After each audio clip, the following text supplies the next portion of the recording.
আপনি মনে করছেন নাকি যে ইয়া নবী সালাম আলাইকা বলি অমনি নবীর সুপারিশ পাবেন? এত সহজ।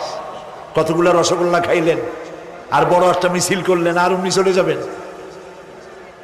পৃথিবীর সব মানুষ, সাহাবায়ে কেরাম বাদ দেন, পৃথিবীর সমস্ত মানুষ একত্রিত হয়ে আবু তালেব রাসূলুল্লাহকে যে ভালোবেসেছেন, ওর 1000 ভাগের 1 ভাগও সারা দুনিয়ার মানুষ রাসূলুল্লাহকেই ভালোবাসতে পারবে?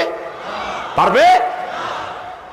নিজের ছেলে আলীকে, আলী রাদিয়াল্লাহু তাআলা আনহুকে আলাদা বিছানায় শোয়াইয়া, ছোট্ট মানুষ হযরত আলী আলাদা জায়গায় রাখিয়া মুহাম্মদুর রাসূলুল্লাহ সাল্লাল্লাহু আলাইহি সাল্লাম এতিম মানুষ তারে কলিজার সাথে বুকের মধ্যে আশ্রয় দিয়ে আগলে রেখেছেন বুক ভরে।